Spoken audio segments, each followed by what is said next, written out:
पूजा, इतकी रागात कस काय आज? ती टीव्ही कोणत्या भंगारच्या दुकानातून आणली उचलून? चालू तरी हो राहिली का ती? तो ह्या गोळ्या आटपला का काय? ती टीव्ही त्या बापानं आपल्या लग्नात अंधन दिले. ओ काका, आमच्या वावराचे बांध नका करू बरं तुम्ही. हा कोरीन, काय करसोन? तुमचं त्या शेजारच्या बाई सोबत लफडं चालू आहे ना, त्याचे फोटो आहे माझ्याकडे. तुमचे फोटो काकुल बी दाखवीन, तिच्या नवऱ्याला बी दाखवीन आणि गावात बी व्हायरल करीन. अरे मी कशाला बांध करून बाळतोय? तू माझ्या पोरासारखा आहे.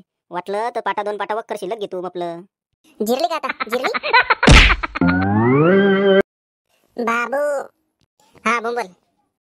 आपण आपलं लग्न झाल्यावर आहे ना, आपली एक वेगळी दुनिया बनवू. दुनिया? अव खेबडे, इथे मला चहा नाही बनवता येत आणि मी दुनिया कशी बनवेन? शाळेत जातो ना तू? हा. मग सांग बरं, न्यूटन कोण होता? मला नाही माहित. अभ्यासात लक्ष द्यायचा, जराशी रिकाम चोटा हो. सांगा बरं, गणेश रमेश दिनेश कोण येतं? मला काय माहित? मग तुमच्या पोरीवर लक्ष द्यायचं ना जर लोकांना सांगेन ज्ञान, स्वतः मात्र कोरडे.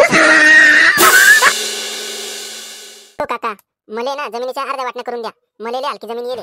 अय खोळखोळ्या, तुला जितकी जमीन दिली ना तितकी घे, नाही तर तितकी बी भेटणार नाही. काका, माझ्या बहिणीचं लग्न आत्याच्या पोरासंग व्हायले. मग मी काय करू? नाचू? आत्याचे आणि माझे संबंध दाटे. आत्याला सांगेन आमच्या दोघांच्या जमिनीत अर्धा वाटा घ्या आणि तो घेल वाटा पुरा माझ्या एकल्याच्या नावावर करून द्या. अरे बाळा, तुला जी जमीन लागती ना ती घे, मी येऊन बी पाहत नाही वावरात.